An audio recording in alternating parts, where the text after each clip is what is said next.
राजनीति, आंदोलन, किसान, करप्शन, गरीबी, इन सभी मुद्दों पर आवाज उठाएगा अब तक न्यूज इंडिया।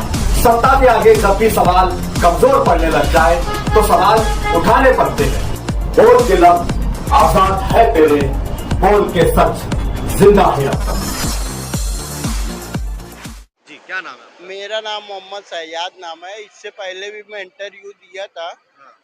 यही बोला था कि यानी थोड़ा भी पानी आता तो कुछ ना कुछ नुकसान हो जाता। इससे पहले था ये पुल के बारे में। हाँ।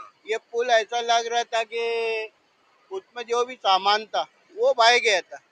और अभी जब इलेक्शन चालू होने वाला था तो ऐसा मालूम पड़ रहा था कि जैसे पैसे कहीं से आ गया, हाँ। पैसा आ गया, इतनी तेजी में काम चालू था।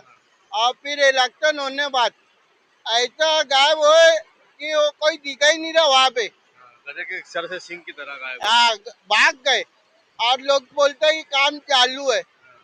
तो अभी देखो पानी आया तो अभी देखो कारपोरेशन में कितना नुकसान होता कि नहीं होता। होता। यानी अपना यानी पैसा निकालने के वास्ते कारपोरेशन में कितना भी यानी झूठ पचास बोल के पैसा निकाल लेंगे। नुकसान हो गया हमारा। नुकसान हो गया। तो यानी अभी देखना, ये बोलेंगे गज बह गया, आजू बाजू की टीन बह गई। हाँ। अभी कुछ न कुछ लाएंगे, और जबकि यहाँ कुछ था ही नहीं। कुछ था ही नहीं। अभी कितने साल से बन रही है नोमानी पुल? ये 1.5-2 साल या 3 साल हो चले। नहीं, 1.5 साल तो मुफ्ती साहब के दूसरे इलेक्शन को हो गया। अरे वो क्या है, अपन के तारीख देखते बैठेंगे, काम धंधा देखेंगे, इनको देखेंगे कि नहीं। अभी देखो नुकसान मालूम पड़ेगा 8-15 दिन में। हालांकि ये नोमानी पुल कई साल से इसका काम चल रहा है। भाई का बताना ये है कि इलेक्शन से पहले ये काम बंद पड़ा हुआ था, लेकिन जैसे ही इलेक्शन आया तेजी के साथ इसका काम चालू हो गया, जैसे कहीं से पैसा बरस गया हो। लेकिन जैसे ही इलेक्शन खत्म हुआ काम फिर बंद पड़ गया।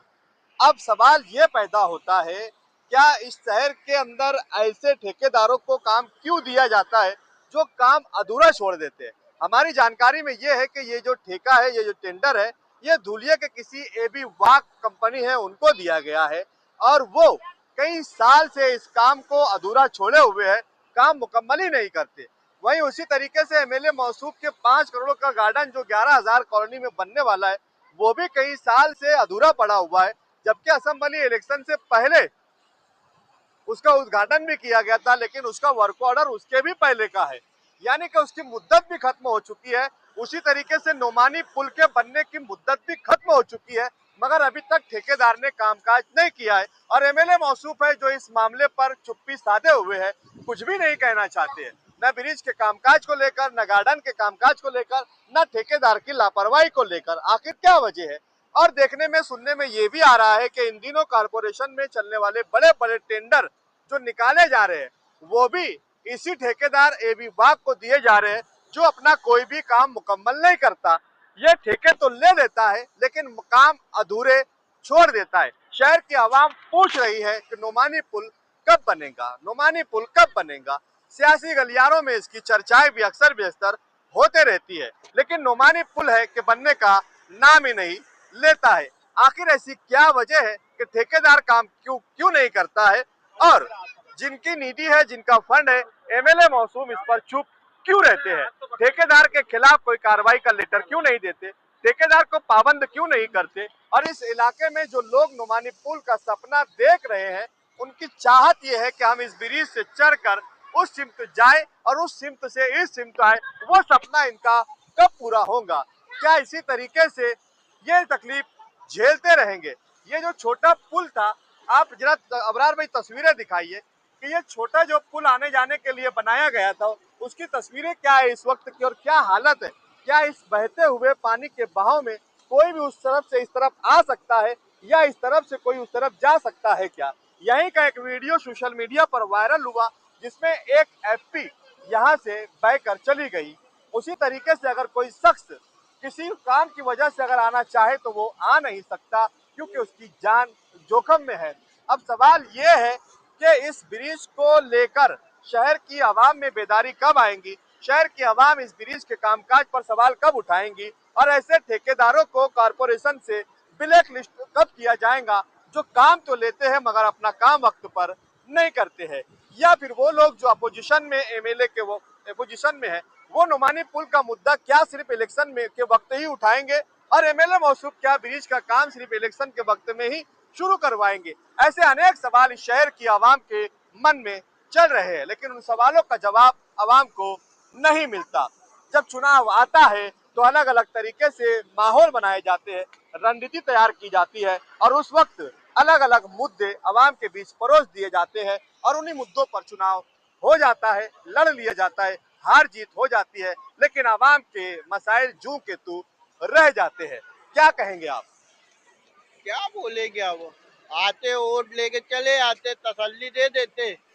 अभी जैसे देखो मुद्दा कोई रहता उसको कब्रिस्तान में ले आके दफना देते और दफनाने बाद जनाजे हॉल में तसल्ली क्यों दी जाती? क्योंकि उसके जो भी रहते रिश्तेदार उनको शांति मिले। यहाँ पे इलेक्शन आएगा तो खुले मैदान में स्टेज लग जाएगा और लगने बाद आवाम को ऐसा तसल्ली देते हैं कि ये रोड बन जाएगा आज, ऐसा लगता है आज ही बन जाएगा। आज नहीं, वो इलेक्शन जीतने बाद वो गली कौन सी गली से वो भाग जाते, वो दिखते नहीं। और उसके बाद कोई काम ले जाओ ना तो वो काम करने को आते, वो अभी आएंगे जब ही आएंगे। उनको तो बोलते हम लोग बारिश में आगे थोड़ा बागे महमूद का एंजॉय करो। अब उनको इतना भारी भारी कपड़ा पहनते कि वो अपना कपड़ा फेल हो जाता उनके आगे। अब कीचड़ के होते वो डर के मारे तो घर में से भी नहीं निकलते। और अगर बारिश में इलेक्शन हो तो? बारिश में इलेक्शन में हो तो अरे पूछो मत, तो मंडक सिर पे रख के लेके चलेंगे ताकि बारिश भी ना आए ना छिटता है। और फिर कीचड़ में भी आएंगे? कीचड़ में भी आएंगे क्योंकि उनका डब्बा खड़खड़ाएंगे ना, क्यों नहीं खड़खड़ाएंगे?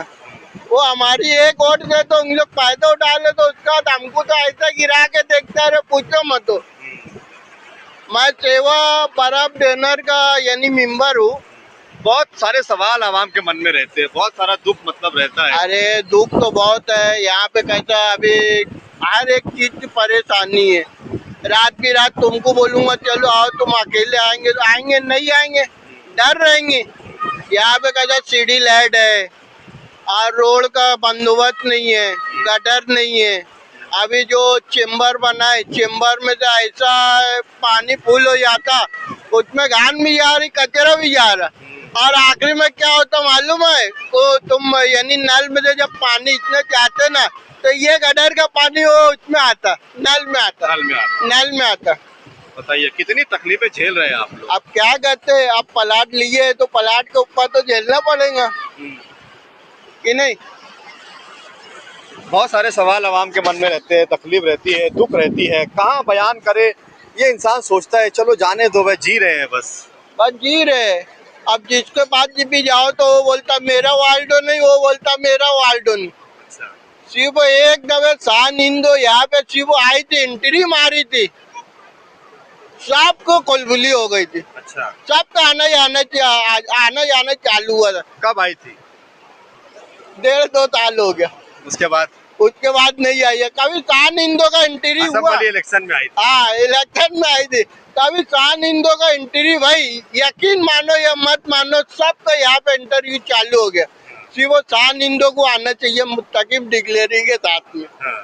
बस 2 साल से वो भी गायब। 1.5-2 साल तो थोड़ा आवाम का यानी वो गाँव में सेवा कर रहे, बागे महमूद में सेवा करते हुए तो पूरा पूछो मत।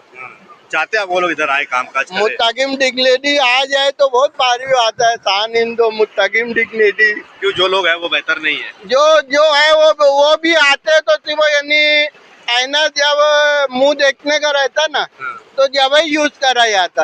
और जब इनको यूज करने का रहेगा तो वोटिंग के दिन बरोबर आएंगे, नवा कपड़ा पहन के आएंगे। उसके बाद तो जो गाँव होंगे फिर तो गरीब लोग का ख्याल भी नहीं रहेगा। अच्छा, ये ब्रिज को लेकर क्या सपना देख रहे हैं आप कि ये ब्रिज मतलब?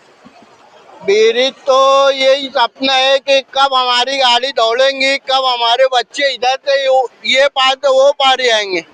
तो ये तो इसका टेंडर क्या हुआ क्या नहीं मालूम नहीं। अभी जिसको भी अपना मुद्दा कुछ उठाने का रहेगा तो यही पे आके इंटरव्यू लेंगे ये पुल के सहारे से। सपना सपना ही है। सपना सपना ही रहेगा। उसके बाद हमारा तो यार 14 साल हो गया, एक चीज भी तो पास नहीं भई है। हम तो यहाँ पे एक नाला था, वो नाले को नांग के पत्थर पे गिर गर के उसके बाद हम ये रोड पार होते थे, और ये ऐसा बना।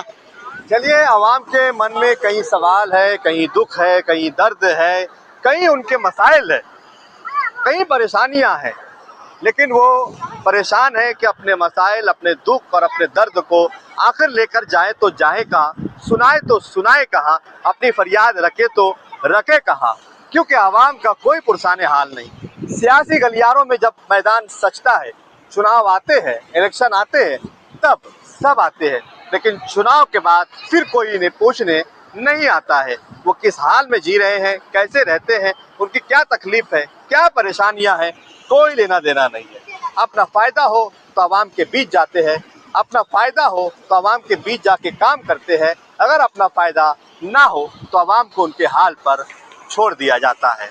ऐसे मालेगांव शहर की आवाम के दर्द को हम उजागर करने के लिए आवाम के बीच जाते हैं, उनके दर्द को सुनते हैं, लोगों तक पहुंचाते हैं, ताकि उनके मन का दर्द हल्का हो सके। आखिर बात यही कहेंगे कि शहर में बहुत कुछ करने की ज़रूरत है, लेकिन साफ नियति से, ना कि सिर्फ आवाम के जज्बात के साथ खिलवाड़ किया जाए और उनके मसाइल को उठाकर उनकी जज्बात को ठेस पहुंचाया जाए। अगर आप आवाम के कामकाज नहीं कर सकते तो उन्हें झूठे सपने ना दिखाया जाए, झूठे वादे ना किए जाए, और जब उनसे वादे किए जाए तो देर सवेर आवाम के सपनों को, उनके वादों को पूरा करने के लिए खरा उतरने की जरूरत है। आप देख रहे थे अब तक न्यूज इंडिया, जाबिर शाह के साथ। आप हमारे अब तक न्यूज चैनल को सब्सक्राइब कर बेल आइकन को प्रेस कर दें, और अगर आप हमारी मदद करना चाहते हैं तो आप हमारे ज्वाइन का बटन दबाकर हमारी मेंबर्स आदमी भी आप ले सकते हैं। इससे आप हमारी मदद भी कर देंगे और हमारी बेबाकी को चार चांद लगाने का काम भी करेंगे। तुबा कॉस्मेटिक कंप्लीट स्किन सॉल्यूशन आपके लिए लाया है। धूप से बचाने वाली डे क्रीम, सौंदर्य चेहरे को गोरा करने वाली नाइट क्रीम, फुंसियों के लिए TC skin cleaner and serum, सर्दी में जिल्दों को ताजा रखने वाला मॉइस्चराइजर, 7 दिनों में गोरा करने वाली क्रीम, आंखों के नीचे कालापन को दूर करने वाला टीसी डार्क वे सीरम, हाथ और गर्दन का कालापन दूर करने वाला साबुन। हमारा पता याद रखें, कुसुम्बा रोड, औलिया मस्जिद के सामने, तुबा कॉस्मेटिक कंप्लीट स्किन सॉल्यूशन।